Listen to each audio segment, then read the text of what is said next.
Hi Lisa, the story of my life has always been to find my identity, the purpose in this life. I've gone through several identity crises that led me to the spiritual path. I've struggled most of my life in so many areas. Last year my father died and I went to India. This trip changed my life for good. Finally I was a happy person. It seemed to me I left behind so many blocks. It felt static. I found out that I wanted to become a yoga teacher. A few weeks ago, a new crisis hit my life. A Vita came to my life. All these concepts that I always heard felt completely true to me. This understanding about reality has left me with nothing to hang on to, and I get that. But our society forces you to work yeah. to earn some money in order to survive. Honestly, I don't have the energy for that. It feels so completely useless. Any suggestions?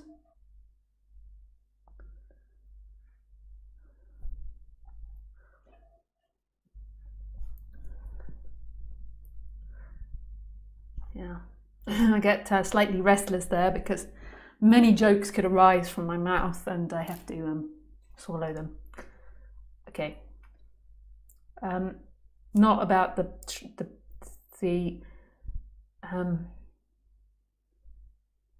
nothing to hang on to and the crisis hitting your life, but about any suggestions of how to earn money. That was the part that was making me fidget. Do not say it, Lisa. Well, yeah, this is a current problem because you know what? Business and enlightenment don't go so well together. I think. I'm not totally sure, but I think I might have said the opposite in previous videos, but from different perspectives you can see things differently. And in one way, all you have to do is follow love. That's all you have to do. You don't have to worry about business or earning money. You just have to follow your love. But in terms of business, the way that our society is currently set up is set up from the personal perspective and from separation. So if you're coming from this place of love, it's hard to, it can be tricky to navigate through other people's intentions that doesn't contain any empathy. Like if you're open like a book and your heart is very vulnerable and loving and honest, humans in our society aren't currently ready for that. So what they will do is then they will take advantage of that person.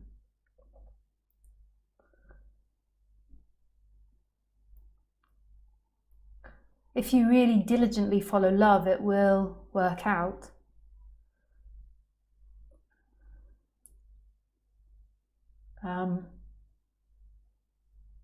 But there will be, you're going to come across people that are coming from a taking position and not a giving position. So as you become more free, your actions are about giving, not about taking. Like your love. So if you imagine an apple tree, we get lots of apple trees in the United Kingdom. This is why we like a beverage called cider. Every English person is very partial to that. So if you ever have an English person to dinner, you might provide wine, but I think you'll get a better response if you provide cider. All the English people are like, no! I like cider.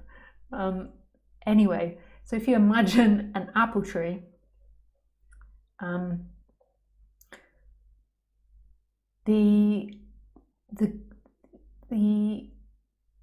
the tree gives the apples freely. It just gives. And then the birds eat the apples and then spread the seeds for the tree to carry on. I assume, or other animals eat it. I assume that's how it works. And it gets nutrients from the ground, which come from the birds that poop from eating the apples, or the animals that die or poop are near the tree, and the leaves from the other trees. But its job, the apple tree, is to give those apples, and without giving the apples, it wouldn't get the nutrients back in order to survive. It's like a cycle. And this is how we're set up as well. All animals are set up like this. We give something to our environment. And it's from that giving that then we survive, which is the really most amazing point. But in our current society, I don't know really why this occurred, but I suspect it's because of this idea of separation that infected us, or arose in us, or penetrated us. Because of this idea, as humans, our society has got into this mentality of taking. And it's mine, taking my things. This is mine, whereas there is nothing that's yours. We are all visitors. There's nothing that's anybody's. But we've got into this mentality.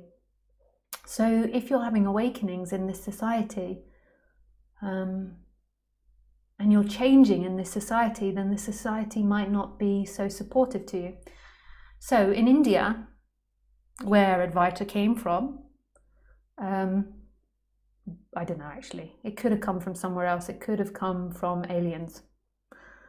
Who knows? But anyway, Advaita was very popular in India.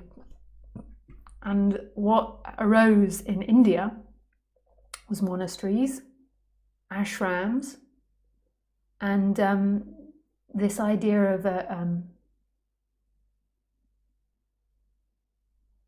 forgot what their names are. They wear the orange. Like a wandering not Sadhguru. I've forgotten what their name is, but they're these holy men or women that walk the streets, and then society pays or gives them food. And it's like a blessing giving them food.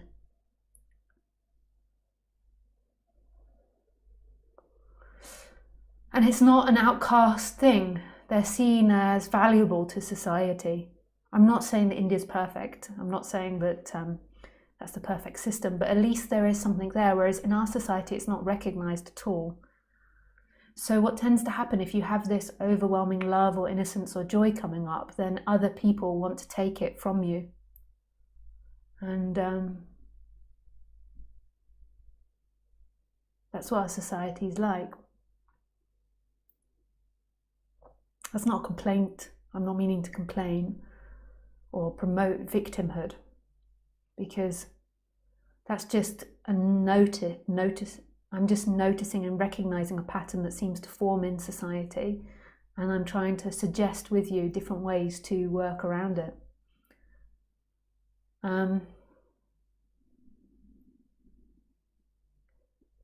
In the United Kingdom,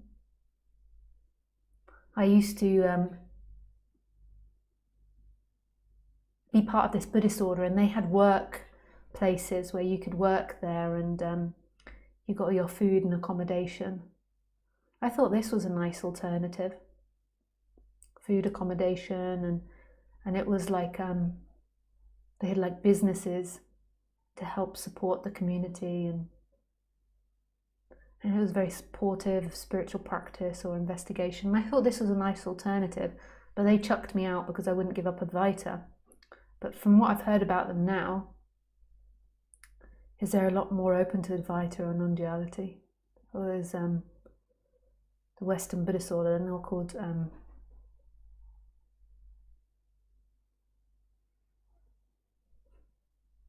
Taratna something. I've forgotten the name. Sounds like a dinosaur. The Tyrannosaurus.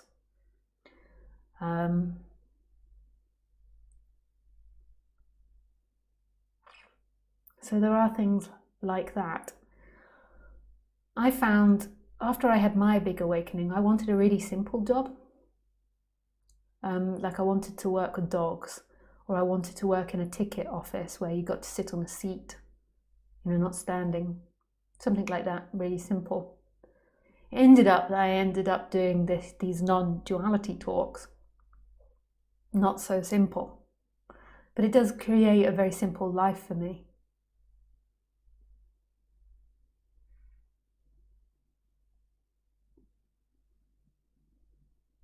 Like, it is simple as in the sense that I just have to open my mouth, really, and let words come out.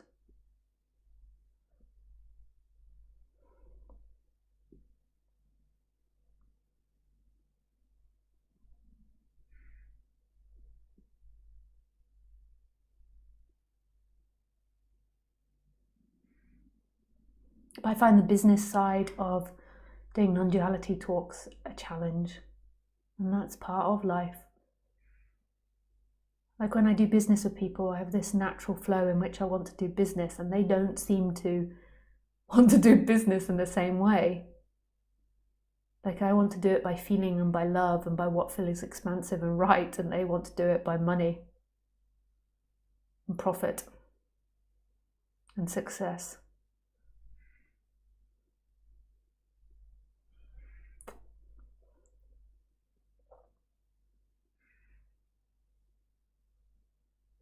So anyway, that was all I had to say on that, Monica.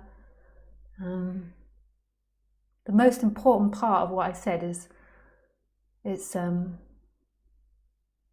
losing your mind and letting life spontaneously act from that love of what you are.